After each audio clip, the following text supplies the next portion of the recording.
CA बनना मुश्किल जरूर है पर नामुमकिन नहीं।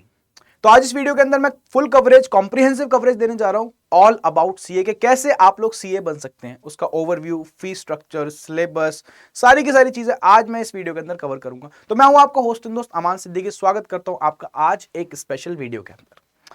तो आज की वीडियो इसलिए स्पेशल है क्योंकि आज हम कंप्लीट कवरेज देने वाले हैं चार्टर्ड अकाउंटेंट्स कोर्स के बारे में, जिसको आपको पता है क्या बोलते हैं आप लोग, सीए। सीए से इसको कॉमनली जाना जाता है। और काफी सारे मिथ्स हैं बच्चों के माइंड के अंदर कि सर ये काफी डिफिकल्ट एग्जामिनेशन होता है, लोगों से क्लियर नहीं होता। ऐसा कुछ नहीं है, आज मैं सारी चीजें आपको क्लियर करूंगा अच्छे तरीके से। तो वीडियो के अंदर बने रहना है, वीडियो को लाइक करना है, ठीक है, चैनल को सब्सक्राइब करना है और कॉमेंट करके बताना है कि वीडियो कैसी लगी, और जो भी आपकी क्वेरीज है कॉमेंट कर दिया करो मेरे को नीचे, ठीक है। हाँ जी। तो सबसे पहले वीडियो में चलने से पहले आप मेरा टेलीग्राम चैनल ज्वाइन कर सकते हैं, ठीक है। ये सारी जो पीडीएफ्स वगैरह, जितने भी मैं क्विजेस वगैरह करता हूँ, आप टेलीग्राम चैनल के ऊपर जाके सारी की सारी चीजें ले सकते हैं फ्री ऑफ कॉस्ट, ठीक है। हाँ जी, अब आगे चलते हैं। सर सबसे पहले बात करते हैं सर सीए के ओवरव्यू की। सर चार्टर्ड अकाउंटेंट्स जो कोर्स है, ये चार्टर्ड अकाउंटेंसी, इसको सर कराता कौन है बेटा? इसकी जो रेगुलेटरी बॉडी है वो ICAI, institute of chartered accountant of India. Institute of chartered accountant of India बेटा सीए का कोर्स जो है पूरा का पूरा रेगुलेट करती है। जितने भी एग्जाम्स होते हैं आईसीएआई कराती है, इसको इंस्टीट्यूट बोला जाता है, institute of chartered accountant of India. अब इसने एक पाथवे डिसाइड करा हुआ है, देखो ढंग से सुनना, मैं आपको सारी चीज बताता हूं। इसने क्या करा हुआ है, सीए का एक पाथवे डिसाइड करा हुआ है। और जब बात करते हैं पाथवे की, तो उसके अंदर आपके सामने 4 स्टेजेस आएंगी। सब बोलेंगे 3, मैं बोलूंगा 4। कैसे? पहली आएगी आपके सामने फाउंडेशन, ठीक है। कौन सी आएगी? फाउंडेशन, ठीक है। उसके बाद आएगी आपके सामने इंटरमीडिएट, ठीक है। अब इंटरमीडिएट के बाद आपके सामने आर्टिकलशिप आती है, आर्टिकलशिप, ठीक है, ध्यान रखना, आर्टिकलशिप। और फिर लास्ट में आती है बेटा फाइनल, सीए फाइनल स्टेजेस। तो यानी 4 स्टेजेस हैं, 4 पाथवेज हैं, जो कि मैंने यहां पे मेंशन भी कर रखे हैं। देखो पाथवे में सबसे पहला आपका सीए फाउंडेशन का एग्जाम देना होता है, जो कि एक एंट्री लेवल एग्जाम है। अब एंट्री लेवल एग्जाम की जब बात करी जाती है, तो फाउंडेशन सीधा 12th के बाद आप अटेम्प्ट कर सकते हो। आपने 12th किया होना चाहिए फाउंडेशन एग्जाम को देने के लिए। कोई मिनिमम परसेंटेज क्राइटेरिया नहीं है, हाँ, बट आप रखना 50 अबव रखना, ठीक है, एटलीस्ट। बट ऐसा कोई परसेंटेज क्राइटेरिया है नहीं, मैंने आपको बता दिया, ठीक है। तो आप लोग सीए के अंदर एनरोल कराओ अपने आप को आईसीआई के थ्रू, ठीक है, आफ्टर दी 12th क्लास, ठीक है, करा लिया। फिर आप क्या करोगे?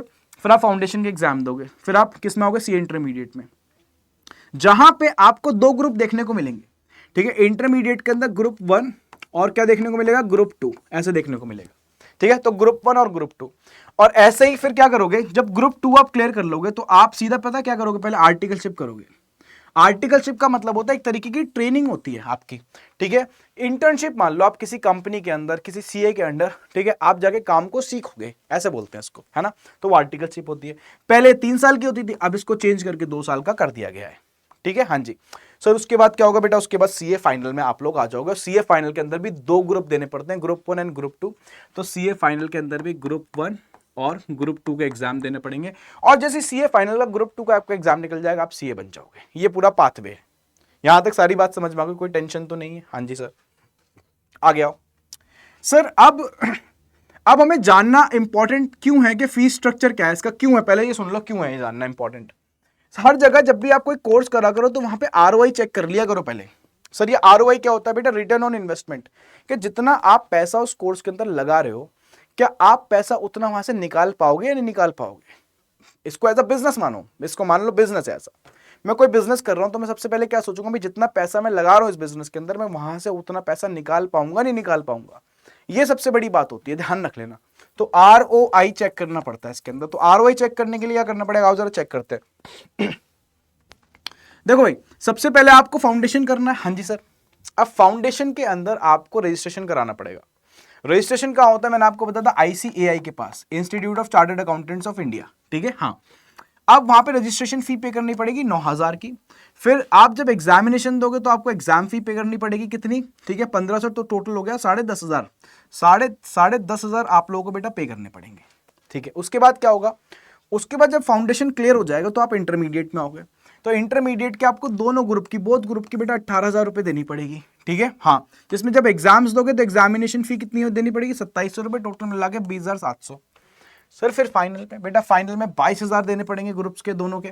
फिर यहाँ पे 3,300 रुपए आपको एग्जाम फी, और कितनी हो गई बेटा? 25,300। इस तरीके से आपका फीस स्ट्रक्चर डिफाइन करा गया है।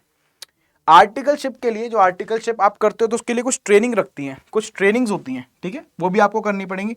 तो 14 से 15,000 रुपये उसके अंदर आपको देने पड़ते हैं।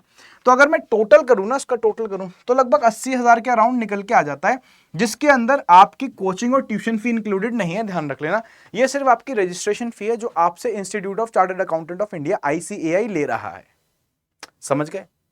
अब ये देखो, इसको कंपेयर करो दूसरे कोर्सेज से, कॉलेजेस से कंपेयर करना। चलो इसको MBA, क्या CA को मैं MBA से कंपेयर कर सकता हूँ? बिल्कुल, यही सही पैरामीटर रहेगा, ठीक है। हाँ जी, अब मुझे आप बताओ CA और MBA के बीच में अगर कंपैरिजन करूं, कहाँ MBA बेटा 25 लाख रुपए लग जाते हैं अगर अच्छे कॉलेज से करोगे, और सर CA वहीं पे बेटा आपसे सिर्फ 80,000 रुपये ले रहा है। चलो खींच बीच के 1 लाख रुपए कर देता हूं मैं इसको, 1 लाख रुपए, है ना, अच्छा नहीं लग रहा, यहाँ बात हजार में हो रही है, यहाँ लाख, 1 लाख रुपए बेटा सिर्फ ICAI आपसे 1 लाख रुपए ले रहा है, और वहां पे MBA करने में आपके जा रहे हैं 25 लाख रुपए। बेटा बहुत मेजर डिफरेंस है, बहुत बड़ा डिफरेंस है, बहुत ही बड़ा। समझ गए बात को? अब आप कोचिंग्स की फी, अब कोचिंग्स वगैरह होती हैं सारी चीजें, उनकी फी, ठीक है, अभी समझाऊंगा सारी चीजें, वो भी बहुत नॉमिनल है यहाँ पे, वो भी बहुत नॉमिनल है। वो कैसे नॉमिनल आज मैं आपको दिखा भी दूंगा, ठीक है। हाँ, आगे चले, ठीक है। हाँ जी सर, अब सर कितना टाइम लग जाता है CA बनने में, कितना टाइम लग जाता है हमें हम CA करना है तो कितना टाइम लग जाएगा? आओ एक एक स्टेप पे जानते हैं, फाउंडेशन, इंटरमीडिएट, फाइनल, हर जगह कितना टाइम लग रहा है। जब आप फाउंडेशन का एग्जाम दोगे तो लगभग आपको 6 महीने लग जाते हैं, ठीक है, एग्जाम पढ़ना देना, जब एग्जाम्स आते हैं 6 महीने लग जाते हैं, आपने निकाल दिया। फिर सर CA इंटरमीडिएट का एग्जाम, बेटा दोनों ग्रुप को निकालने में, ठीक है, कम से कम आपके कितने चले जाएंगे, ठीक है, 8 से 12 महीने निकल जाते हैं, ठीक है सर। फिर आर्टिकलशिप करनी पड़ती है उसके बाद। हाँ, इसके बाद सीधा फाइनल में नहीं, फाइनल का एग्जाम तभी दोगे जब आपने आर्टिकलशिप कंप्लीट करी हुई है 2 साल की, जो कि पहले 3 साल थी, बट अब कम कर दिए उसको, ठीक है, 2023 में अमेंडमेंट के बाद, ठीक है, 2023 में बेटा अमेंडमेंट आ गई थी, ठीक है, जिसके थ्रू हमने क्या कर दिया, इसको चेंज कर दिया, ठीक है, पॉलिसी चेंज हो गई है ICAI ने, और 2 साल की हो गई है सर। सिर्फ फिर CA फाइनल बेटा वही 9 महीने यहाँ पे लग जाएंगे आपको दोनों, आफ्टर द आर्टिकलशिप, दोनों बोथ ग्रुप के। तो लगभग ये आपके 4.5 साल इफेक्टिवली निकल के आ रहे हैं, 5 साल मान लो इसको, यानी आपको 5 साल लग गए, ठीक है, एक सिंगल अटेम्प्ट में। ये ध्यान रख लेना, सारी चीजें आप किस में निकालते हुए आ रहे हो, सिंगल अटेम्प्ट में निकालते हुए आ रहे हो। पहली बता रहा हूं मैं, कहीं बीच में रुक नहीं रहा, आपकी कोई बैकलॉग नहीं है, ठीक है, बात समझ में आ गई? तो आपको 5 साल लग जाते हैं CA बनने में, ठीक है सर। अब सर इसमें कोई डायरेक्ट एंट्री रूट भी है? हाँ जी, एक डायरेक्ट एंट्री रूट है after graduation. After graduation sir हमने 3 साल की ग्रेजुएशन करी, ठीक है, 3 साल की ग्रेजुएशन में क्या ही करा होगा आपने, BCom करा होगा, ये लो BCom कर लिया, ठीक है सर। फिर हम CA करना चाहते हैं, अब आप CA करना चाहते हो तो 4 साल और देने पड़ेंगे आपको, ये बात ध्यान रख लेना। बट आपको बस एक फायदा, एक बेनिफिट मिलेगा, क्या कि आपको फाउंडेशन देने की जरूरत नहीं पड़ेगी। अगर आपने ग्रेजुएशन करी है तो आपको फाउंडेशन का एग्जाम देने की जरूरत नहीं है। तो डायरेक्ट एंट्री इसको क्यों बोलते हैं? डायरेक्ट एंट्री इसको इसलिए बोलते हैं क्योंकि सीधा एंट्री कहां पे होती है, इंटरमीडिएट स्टेज के अंदर। सीधा एंट्री कहां पे होगी, इंटरमीडिएट स्टेज के अंदर, और फिर आपको वही इसका टोटल लगाओ, फिर वही प्रोसेस चलेगा सर, इंटरमीडिएट, आर्टिकलशिप और फाइनल, ठीक है। तो आपको लगभग 4 साल तो लगने ही हैं, ठीक है, और बहुत मेहनत कर ली तो ज्यादा ज्यादा कितना, 3.5 ईयर्स तो एटलीस्ट फिर भी लगना ही है आपको, ठीक है। तो सूटेबल तो ये रहता भाई 12th के बाद ही करो, ठीक है, 12th के बाद आपको कितने लग रहे हैं, 5 साल लग रहे हैं, 1 साल बच रहा है आपका, ठीक है। हाँ सर, उसके बाद एग्जाम की फ्रीक्वेंसी बता दो। पहले ये 2 बार होता था, ठीक है, 2 टाइम्स अ ईयर, ठीक है, बट सर अब बेटा ये 3 टाइम्स अ ईयर होता है, ठीक है। हाँ जी सर, कब कब बेटा, जनवरी, मई और सितंबर के अंदर, ध्यान रख लेना, ठीक है। ये सब चेंजेस रिसेंटली आए हैं तो वो मैं आपको इंप्लीमेंट कर रहा हूँ। ये एक ऐसा एग्जाम है जो इवॉल्व होता रहता ही है हमेशा, और डायनेमिक एग्जाम है, बहुत सारे चेंजेस आते हैं और बहुत ही बेहतरीन एग्जाम है। इंडिया में CA से ऊपर कुछ है ही नहीं, अगर आप कॉमर्स स्टूडेंट हो ये टॉप पे है सर। इसके कुछ कंपैरेटिव कोर्सेज भी यहाँ हैं, जैसे कॉस्ट एंड मैनेजमेंट अकाउंटेंट्स हैं सर, कंपनी सेक्रेटरी है, ठीक है, एक UK का कोर्स है, ठीक है, ACCA, ठीक है, काफ़ी सारे कोर्सेज हैं, ठीक है। तो ये सारे जो कोर्सेज हैं ये इसके कंपैटिटर हैं बेटा, बट टॉप पे कौन है, CA इंडिया के अंदर, चार्टर्ड अकाउंटेंट ऑफ इंडिया, कि अभी भी कंपनी इनकी जगह किसको प्रेफर करती है, चार्टर्ड अकाउंटेंट्स को, क्योंकि ऐसी ग्रिलिंग होती है कोर्स के अंदर कि बच्चा रिफाइन होकर निकलता है, बहुत ही बेहतरीन। हाँ जी सर, उसके बाद फाउंडेशन के अंदर अगर हम बात करें तो बेटा आपका जो रजिस्ट्रेशन आप कराओगे वो 4 साल तक के लिए वैलिड रहता है, जो आपको कम से कम 12 अटेम्प्ट तो देके जाएगा। 12 अटेम्प्ट मतलब कहने का मतलब है, आपने एक बार रजिस्ट्रेशन कराया, ठीक है, वो 9,000 रुपये जो पे करे थे वो दिए तो 4 साल के लिए वो वैलिड है। आपको 9,000 रुपये बार बार देने की जरूरत नहीं है। बट आप जब भी एग्जाम दोगे तो आपको एग्जामिनेशन फी तो देनी पड़ेगी, बट वो आप कितने अटेम्प्ट दे सकते हो, ठीक है, 1 साल में 3 हो रहे हैं तो 4 साल के अंदर 12 अटेम्प्ट दे सकते हो। बट ये सब चीजें इंटरमीडिएट और फाइनल के अंदर नहीं, वहां पे ऐसा कोई चक्कर नहीं है, कितने भी नंबर ऑफ अटेम्प्ट देते रहो, ठीक है। अब sir recent changes, main change तो मैंने आपको बता दिया ये है, इसके ऊपर तो चलो इतना कोई सीन नहीं है, ठीक है। एक सीन इसके ऊपर है, बस वो देख लेना। आर्टिकलशिप पहले कितनी थी बेटा, 3 साल की थी, अब कितनी हो गई बेटा, 2 साल की हो गई। कितनी हो गई, 2 साल की। ये बहुत मेजर चेंज है। 1 साल कम, 1 साल पहले हो जाना सीए, ठीक है, अपने आप में बच्चों के लिए एक बहुत बड़ा रिलीफ है। पहले आर्टिकलशिप 3 साल तक चलती थी, उनको 3 साल तक पहले फाइनल का एग्जाम देने से पहले काम करना पड़ता था 3 साल। अब वो सिर्फ 2 साल आर्टिकलशिप कर सकते हैं, कोई प्रॉब्लम की बात नहीं। सर बहुत से बच्चे इंटरमीडिएट के बाद एग्जिट ले लेते थे, ठीक है, तो उनको कुछ मिलता ही नहीं था, ठीक है। अब आपके पास एग्जिट ऑप्शन अलाउड है। एग्जिट ऑप्शन का मतलब कि आपको एक, ठीक है, रिकॉग्नाइज डिग्री तो नहीं देंगे, सर्टिफिकेशन दे देंगे, ठीक है। कौन, ICAI, कि हाँ इस बंदे ने इंटरमीडिएट तक क्लियर करा हुआ है, ठीक है, इंटरमीडिएट तक क्लियर हो, सर्टिफिकेशन वगैरह मिल जाती है चीजें। MCQs के क्वेश्चन ज्यादा पूछे जाने लगे, ये रिसेंट चेंजेस हैं। कब चेंजेस आए थे, 2023 के अंदर चेंजेस आए थे। चलो आगे चलते हैं। अब सर सीए की जो पावर है, इतना इतना नाम क्यों है इसका, इतना रौला क्यों है सर सीए का, कोई इंसान सीए बन जाता है तो इतनी बात क्यों जाती है कि सर मोहल्ले में लोग गाने लगते हैं कि हमारा बेटा सीए बन गया, ये सीए हो गया, वो सीए हो गया। क्यों गाने लगते हैं, क्योंकि बेटा उसके पास एक सिग्नेटरी पावर आ जाती है। और सिग्नेटरी पावर की अगर हम बात करें ना, ध्यान रख लेना, तो वो ऑडिट कर सकता है। ऑडिट किस चीज को सर, फाइनेंशियल स्टेटमेंट्स को, कंपनीज की। ऑडिट करने का मतलब सिर्फ उसके पास अधिकार है चेक करने का, साइन करने का। और सर क्या कर सकते हैं बेटा, सर्टिफाई करता है टैक्स रिटर्न को। टैक्स रिटर्न फाइल होती है, उस पर भी उसकी मोहर लगती है और वो साइन करता है उसके ऊपर। वो नहीं करेगा तो सर्टिफाई नहीं होगी, ठीक है। ऐसी जीएसटी फाइलिंग्स को सर्टिफाई करता है, कंपनीज की फाइलिंग्स देखता है सर, साइन करता है कंपनी की बैलेंस शीट्स को, इनकम स्टेटमेंट्स को, ऑडिट रिपोर्ट्स को। और सर ये एक स्टैट्यूटरी ऑडिटर है, ठीक है। आपको बताता हूं, जितनी भी कंपनीज हैं, ठीक है, कंपनीज हैं, उनको पता है क्या करना पड़ता है, उनको एक स्टैट्यूटरी ऑडिट कराना पड़ता है, उनके लिए मैंडेटरी है स्टैट्यूटरी ऑडिट, ठीक है। हाँ जी, यानी सर क्या स्टैट्यूटरी ऑडिट मतलब, अरे जब टैक्स फाइल होता है उससे पहले आप अपने अकाउंट चेक नहीं कराओगे क्या। जैसे मान लो मेरे को ITR फाइल करना है, मैं सेल्फ असेसमेंट करके भी ITR फाइल कर दूंगा। बट कंपनीज को अगर टैक्स पे करना है सारी चीजें, तो उनके लिए भैया पहले स्टैट्यूटरी ऑडिट कराओ अपनी फाइनेंशियल स्टेटमेंट को, मैंडेटरी है, रिक्वायर्ड है स्टैट्यूटरी ऑडिट। और सर वो सिर्फ कौन कर सकता है बेटा, वो है चार्टर्ड अकाउंटेंट्स, ठीक है। लो इतनी पावर है भाई के पास, तो पावर तो है ना, ठीक है। हाँ क्लियर है। अब सर हमें प्रैक्टिस करनी है, तो प्रैक्टिस कर सकते हो, वो तभी कर सकते हो जब आपका COP होगा, यानी सर्टिफिकेट ऑफ प्रैक्टिस होगा। और वो कौन देता है आपको, वो देता है ICAI। तो जब आप CA बन जाते हो तो आपको सर्टिफिकेट ऑफ प्रैक्टिस मिल जाता है। फिर आप उसके थ्रू क्या कर सकते हो, अपनी प्रैक्टिस भी स्टार्ट कर सकते हो। प्रैक्टिस से बात अभी यहाँ पे बताऊंगा प्रैक्टिस के बारे में। सर CA बन गए, पैसे की बात कर लो थोड़ी, कि कितना पैसा हम कमाएंगे। मुझे पता आप लोगों के माइंड में बस यही चलता रहता है, सर अगर बन गए तो कितना पैसा हम कमाएंगे। देखो मैं आपको सिर्फ एक जनरल ट्रेंड दे सकता हूं, मैं कभी ये नहीं बता सकता कि आप लोगों को आप कितना कमाओगे। कैसे मैं बता सकता हूं आप कितना कमाओगे, आपकी क्या कैपेबिलिटीज, मैं नहीं बता सकता ना। सबको अपनी अपनी कैपेबिलिटीज पता होती हैं। बट मैं जनरल ट्रेंड बता रहा हूं आपको कि अगर आप CA बनते हैं तो ऑन एन एवरेज कितना चीजें चलती हैं, है ना। देखो भाई, तो अगर मैं बात करूं, अगर आप CA बन गए और आप चाहते हो कि सर हम किसी कंपनी में काम करेंगे, सैलरी पे काम करेंगे, ठीक है, तो कर सकते हो। तो बिग 4 फर्म्स के अंदर अगर मैं बात करूं, KPMG, EY, PwC और डेलॉइट, ठीक है, और भी कंपनी, मैकेंसी वगैरह भी अच्छी अच्छी कंपनी है, बहुत बढ़िया बढ़िया। उसके अंदर अगर आप लग जाते हो, ठीक है, तो आपका स्टार्टिंग का इनिशियल पैकेज फ्रेशर्स का, बेटा सोचो फ्रेशर्स का पैकेज ही, ठीक है, 8 से 12 लाख का है, 8 से 12 लाख का। और ऐसी बात नहीं, इससे ज्यादा भी होता है फ्रेशर्स का पैकेज, जैसे वो रहा, ठीक है। हाँ ठीक है, हाई एंड पैकेजेस के अंदर बेटा आप मान लो 20 लाख प्लस से ही ऊपर जाती है, ठीक है। हाँ 20 लाख प्लस से ऊपर ही पैकेज आपका जाता है। अब इधर सर, बट सर किसी और MNC में या फाइनेंस या कंसल्टिंग फर्म में हम लग गए तो बेटा वही 7 से 10 लाख, ठीक है, और 15 से 18 लाख।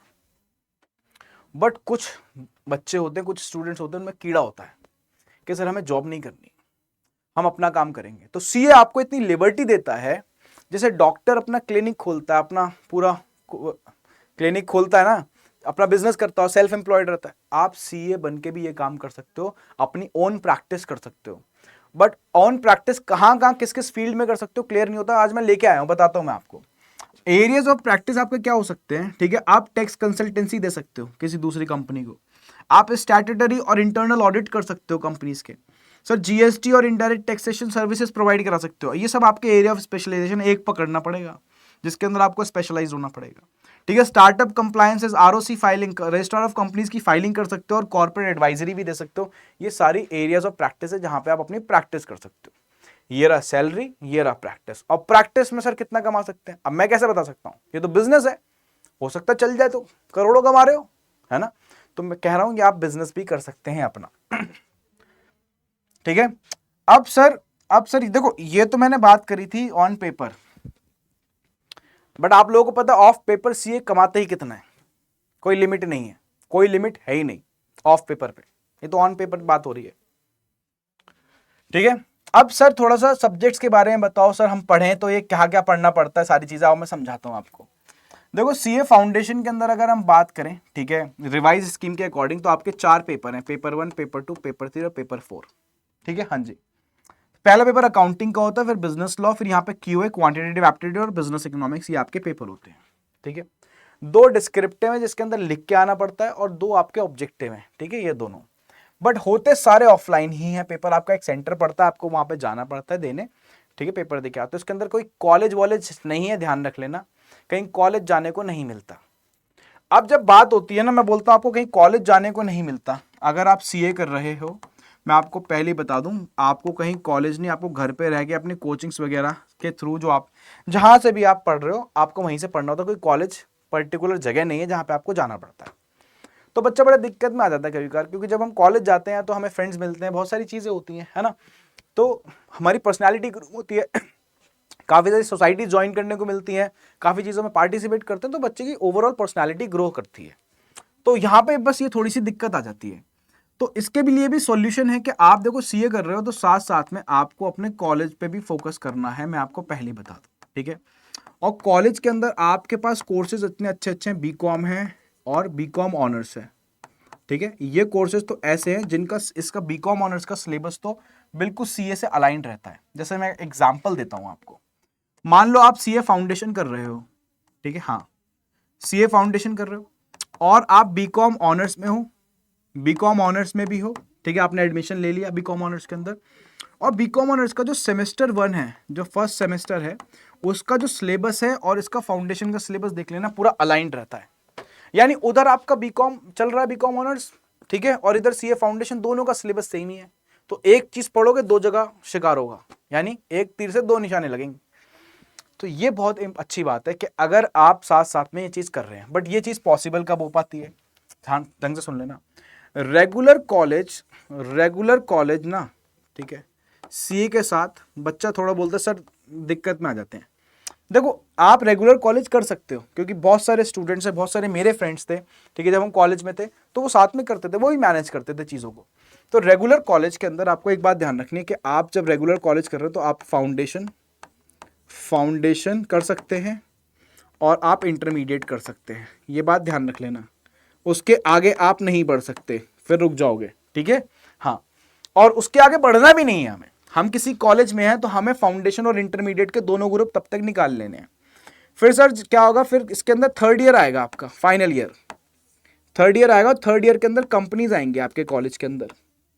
और जब कॉलेज के अंदर कंपनीज आएंगी तो सबसे बढ़िया बात यह होगी कि हम उनसे प्लेसमेंट नहीं मांगेंगे, हम तो सीए कर रहे हैं, हम उनसे मांगेंगे आर्टिकलशिप, और आर्टिकलशिप बेटा भाग के मिलती है फिर, ठीक है। अगर आप सीए कर रहे हो, अच्छे कॉलेज में हो, तो आपको आर्टिकलशिप वहीं से मिलेगी। हमारा पर्सपेक्टिव ही यही है, हमारा एम ही यही है कि सर हम आर्टिकलशिप बिग 4 से करें, अच्छी कंपनी से करें, रादर देन किसी सीए के अंडर काम करके। तो जब आप रेगुलर कॉलेज के साथ सीए करते हो तो यही इन चीज़ों का बहुत ज़्यादा बेनिफिट हमें मिलता दिखाई देता है। बट अगर आप किसी कॉलेज में एनरोल नहीं होते तो आपको कहाँ से अपॉर्चुनिटी मिलती, कहाँ से एक्सपोजर मिलता, आप किसी सीए के अंडर ही जाके क्या करते हैं, आर्टिकलशिप करते हैं। तो ये बात ध्यान रखना, कॉलेज के साथ साथ अगर हम क्या कर रहे हैं, सीए कर रहे हैं, तो हमें इस बात का बेनिफिट मिलता है कि हमें आर्टिकलशिप मिलने के अच्छे चांसेस होते हैं, हमारी पर्सनालिटी ग्रूम होती है। अच्छा, और इसी प्रॉब्लम को मैंने समझा था बच्चों की काफ़ी ज़्यादा, ठीक है, और इसी के अराउंड मैंने एक प्रोडक्ट डेवलप करवाया है आप लोगों के लिए, ठीक है, जो कि बेस्ट है। मुझे नहीं लगता मार्केट में इससे बेस्ट कोई प्रोडक्ट अवेलेबल है। देखो यहाँ पे गए आप यूजी पीजी पे, सीयूटी कॉमर्स पे जाओ, यहाँ पे व्यू ऑल कोर्सेज कर देना, ठीक है। आपको ये दिख रहा है सीए फाउंडेशन प्लस सीयूटी, ठीक है। ये एक महापैक मैंने आपके लिए बनवाया है ऑलरेडी, ठीक है। देखो ये रखवा दिया, इसको करें पहले हटाएं, ठीक है, ये रहा, ठीक है। तो आप लोगों के लिए बेटा एक बनवा दिया है पैक, ठीक है, जिसके अंदर सीए फाउंडेशन प्लस सीयूटी पूरी 2026 जो सीयूटी है उसके लिए पूरी तैयारी कराई जाएगी, सीए फाउंडेशन की तैयारी कराई जाएगी, दोनों चीजें पैरेलल चलेंगी तभी मजा आ रहा है, ठीक है। मैंने आपको समझा दिया इसका रीजन क्या है। तो सीए फाउंडेशन करना है बच्चों को, क्लियर है सीए, तो आप सीयूटी सैक्रिफाइस नहीं कर सकते। रीजन बिंग वही एक आपका एकमात्र सहारा है जहां से आपको एक अच्छी कंपनी के अंदर आर्टिकलशिप मिलेगी, ठीक है। क्योंकि सीए के अंदर कोई रेगुलर कॉलेज जाना पड़ता ही नहीं है। तो आप बताओ कहाँ जाओगे, 3 साल क्या करोगे, घर में बैठ के पढ़ाई करनी पड़ेगी क्या। तो साथ में जब बच्चा रेगुलर कॉलेज जाता है तो कनेक्टेड रहता है, सोशली एक्टिव रहता है, ठीक है। और ऊपर से उसके पास एक अपॉर्चुनिटी होती है, जब कॉलेज के अंदर कंपनीज आएंगी तो प्लेसमेंट नहीं मांगेगा, क्योंकि मांग नहीं सकता, उसको तो सीए कंप्लीट करना है, तो वो आर्टिकलशिप मांगता है, आर्टिकलशिप के लिए बैठता है और वहां से उसको प्लेसमेंट मिलती है। तो ये प्रोडक्ट आपके लिए स्पेशली डेवलप कराया गया, आपको ये प्राइस कभी पे करने की जरूरत है ही नहीं। आप हमेशा मोर ऑफर में जाओ, और सब स्टूडेंट्स को पता है कोड क्या है मेरा, 8111 अप्लाई करो, ठीक है, ये लो अप्लाई करो, आपको सीधा 30% ऑफ मिलेगा और ये प्राइस पे करके आप, ठीक है, सीयूटी प्लस सीए फाउंडेशन का महापैक परचेस कर सकते हैं। महापैक में फायदा ये है कि पूरे साल जितने भी सीयूटी के कोर्सेज आएंगे या जो भी कोर्सेज आएंगे उनका एक्सेस आप लोगों को मिल जाएगा, ठीक है। तो वन टाइम पेमेंट है, पूरे साल एक्सेस है आप लोगों के पास, ठीक है। कितनी बात समझ में आ गई। अब हम आगे चलते हैं। सर फाउंडेशन हो गया, अब फाउंडेशन के बाद बेटा सीधा एंट्री मारो किसके अंदर, सीए इंटरमीडिएट के अंदर। सर सीए इंटरमीडिएट के अंदर पहला बेटा ग्रुप 1, ठीक है, 2 ग्रुप बताए थे, कितने, 2 ग्रुप, और ये रिवाइज स्कीम के अकॉर्डिंग बता रहा हूं मैं आपको। तो यहाँ पे आपको एडवांस्ड अकाउंटिंग पढ़नी पड़ेगी, ठीक है, कॉर्पोरेट और अदर लॉज पढ़ने पड़ेंगे, ठीक है, हाँ, कॉस्ट एंड मैनेजमेंट अकाउंटिंग पढ़नी पड़ेगी और टैक्सेशन पढ़ना पड़ेगा, ये बात ध्यान रख लेना, ठीक है। हाँ जी, अब सबसे अच्छी बात है जो चेंजेस हुए ना उसके अंदर आपको डायरेक्ट टैक्स और इनडायरेक्ट टैक्स दोनों एक साथ पढ़ने पड़ रहे हैं, ठीक है। हाँ, अब देखो ये बात तो बाद में पढ़ोगे, मैं हल्का सा ओवरव्यू दे रहा हूँ कि क्या क्या पढ़ना पड़ता है ताकि आपको अंदाजा रहे। और इसी के अंदर फिर ये ग्रुप 1 निकलते ग्रुप 2 में आ जाओ, ठीक है, हाँ। और सर जैसे ही हम ग्रुप 2 के अंदर आएंगे, ठीक है, रिवाइज स्कीम, यहाँ पे बेटा ऑडिटिंग और एथिक्स पढ़नी पड़ेगी, financial management and strategic management एक साथ पढ़नी पड़ेगी। ये थोड़ा सा न्यू सब्जेक्ट है, न्यूली इंट्रोड्यूस्ड है, परफॉर्मेंस मैनेजमेंट एंड टेक्नोलॉजी, ठीक है। उसके बाद बिजनेस लॉस, ये सब आपको सेकंड ग्रुप के अंदर पढ़ने पड़ेंगे। तो कितने सब्जेक्ट हो गए, 8 सब्जेक्ट हो गए किसके अंदर, ठीक है, इंटरमीडिएट के अंदर, 4 उधर 4 इधर। आगे चलते हैं। सर सीए फाइनल के अंदर ग्रुप 1 आ गए। अब सीए फाइनल के अंदर ग्रुप 1 के अंदर फाइनेंशियल एफआर जिसको बोलते हैं फाइनेंशियल रिपोर्टिंग, ठीक है, इसके बाद एडवांस्ड फाइनेंशियल मैनेजमेंट, उसके बाद advanced auditing, assurance and professional ethics और direct taxation laws and international taxation, ये आपको पढ़ना पड़ेगा। ये क्लियर करती है आप समझ लो आपको काम हो गया, क्योंकि ग्रुप 2 के अंदर ज्यादा कुछ नहीं है, ग्रुप 2 इजी होता है फाइनल का, ठीक है। आईडीटी पढ़ना है, इनडायरेक्ट टैक्सेस पढ़ने, ठीक है, इनडायरेक्ट टैक्स लॉज पढ़ने बल्कि आपको। उसके बाद इंटीग्रेटेड बिजनेस सॉल्यूशंस, ये न्यू पेपर है जो आपको करना है। ये सारी की सारी बातें यहीं पे आके खत्म हो जाएंगी और जैसे यहाँ पे क्लियर होगा तो आप बेटा सीए बनते दिखाई दोगे, ठीक है। और कॉमर्स में सीए से ऊपर कोई है ही नहीं। सीए एक ऐसी बॉडी है, ठीक है, जिसको कॉमर्स की कॉम्प्रिहेंसिव नॉलेज है। कॉम्प्रिहेंसिव का मतलब समझना सारी, उसने सब तो पढ़ लिया। टैक्सेशन के अंदर भी 36 टाइप के टैक्सेशंस, ठीक है sir, cost accounting, management accounting, financial accounting, accounting के भी तीनों एस्पेक्ट्स कवर कर लेता है वो, ठीक है, एथिक्स सीख लेता है, सब कुछ सीख लेता है बेटा वो बंदा, और कॉमर्स के अंदर एक अल्टीमेट सॉल्यूशन प्रोवाइडर बन जाता है। तो देश के अंदर अभी ध्यान रखना, जितने भी फाइनेंशियल, मैं बोल रहा हूँ जितने भी हमारे देश के अंदर फाइनेंशियल या स्टैट्यूटरी ऑडिट्स करते हैं वो बेटा बड़े बड़े चार्टर्ड अकाउंटेंट्स ही हैं, ठीक है। अच्छा इवन अब ये छोड़ो, मैं बोल रहा हूँ कि कंपनीज के बारे में छोड़ो, कि जैसे कोई मैं प्रैक्टिसिंग सीए, ठीक है, उसके कितने इंडिविजुअल क्लाइंट्स होते हैं, कितने बड़े बड़े क्लाइंट्स होते हैं, ये फिल्म स्टार्स वगैरह होते हैं, इनके अपने चार्टर्ड अकाउंटेंट्स होते हैं जो सारे का सारी चीज़ संभालते हैं, पूरी फाइनेंसेस। बट वो संभाल तभी सकते हैं, ठीक है, जब आपने अच्छे से ये पूरा का पूरा कोर्स कंप्लीट करा है, ठीक है। इतनी बात समझ में आ गई। तो आज मैंने इस वीडियो के अंदर आपको पूरी कवरेज दिया और मैंने आप लोगों को बताया भी है कि आप तैयारी किस तरीके से स्टार्ट कर सकते हैं। बेस्ट सॉल्यूशन क्या है वो देके जा रहा हूं, पहली बता रहा हूं, सीए फाउंडेशन के साथ सीयूटी को इग्नोर मत करना, ठीक है, दोनों को पैरेलली लेके चलना है आपको। बहुत से लोग बोलेंगे एक नाव में पैर रखो, ठीक है, ये एक ही नाव है, उन लोगों को ये बात पता नहीं है कि सीए फाउंडेशन प्लस सीयूटी ये एक ही नाव है। तो ये इस नाव में आपको पैर रखना और दूसरी कोई नाव है ही नहीं, किस तरीके से मैंने आपको समझा दिया कि आप अड्डा 24/7 की वेबसाइट पे जाइए, वहाँ पे कॉमर्स के अंदर आपको दिखेगा कि एक CUET का महापैक है जो CA फाउंडेशन के साथ मर्ज करके स्पेशली मैंने आप लोगों के लिए बनवाया है। ठीक है, तो काफ़ी सारे जो CA वाले स्टूडेंट्स थे उनको प्रॉब्लम होती थी, तो आप ले सकते हैं। कोड आप लोगों को पता ही क्या लगाना है, ठीक है, 8111 आपको कोड लगाना है फॉर मैक्सिमम डिस्काउंट। ठीक है, तो मैं आशा करता हूं आज की वीडियो आप लोगों को बहुत ही बढ़िया लगी होगी, बेहतरीन लगी होगी। वीडियो अच्छी लगे तो लाइक करना, अच्छे से कमेंट करना और शेयर कर देना उन लोगों को जो CA करने का प्लान कर रहे हैं, ताकि ये वीडियो उन लोगों के पास पहुंच जाए, ठीक है, और उनको वीडियो का बेनिफिट हो। ठीक है, तो मिलेंगे फिर अगली वीडियो के अंदर। टिल देन नमस्कार, सत श्री अकाल, आदाब। मैं हूं आपका होस्ट दोस्त अमान सिद्दीकी। जय हिंद।